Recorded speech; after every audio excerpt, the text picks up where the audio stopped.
एक प्राचीन राज्य था जिसका नाम था विराजगढ़, जहां का राजा वीरेंद्र अपनी शक्ति और जीत के लिए जाना जाता था।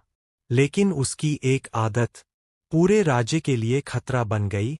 राजा को सिर्फ एक चीज की तलाश थी, सबसे शुद्ध, सबसे अमृत जैसा जल।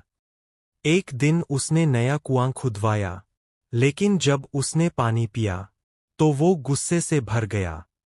मुझे इससे बेहतर जल चाहिए, ऐसा जल जो इस धरती पर सबसे अलग हो। तभी वहां एक वृद्ध आचार्य आए। उन्होंने कहा, राजन, पृथ्वी की 7वीं शिला के नीचे ऐसा जल है, लेकिन वहां तक पहुंचना आसान नहीं। वहां तक पहुंचना प्रकृति को चुनौती देना है। राजा ने बिना सोचे आदेश दे दिया, खुदाई शुरू करो, चाहे जितना समय लगे। दिन बीते, हफ्ते बीते, मजदूर थक गए, पशु थक गए, लेकिन राजा की जिद नहीं रुकी। पहली, दूसरी, तीसरी शिला टूटी। हर परत के साथ काम और कठिन होता गया।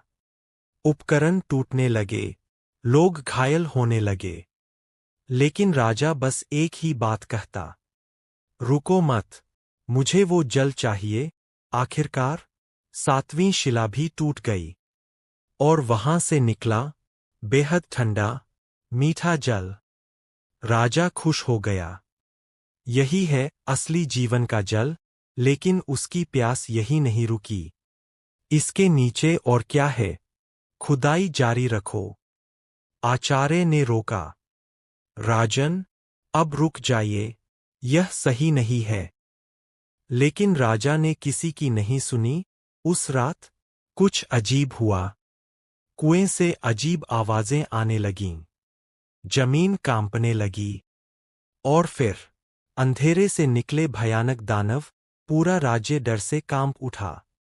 राजन, आपने पाताल का द्वार खोल दिया है। राजा को अपनी गलती का एहसास हुआ। अब हम क्या करें आचार्य? आचार्य बोले, पूर्णिमा की रात देव पूजा करनी होगी, और उन दानवों को भोजन देकर मुक्त करना होगा। राजा खुद दानवों के पास गया। आप चाहे तो मुझे खा सकते हैं, लेकिन मैं आपको मुक्ति देने आया हूं। दानवों ने उसकी बात मान ली। अगले दिन पूजा हुई, दानव मुक्त हो गए, और कुएं को हमेशा के लिए बंद कर दिया गया। राजा ने सीखा, अधिक लालच और अधिक चाह इंसान को खुद ही संकट में डाल देती है।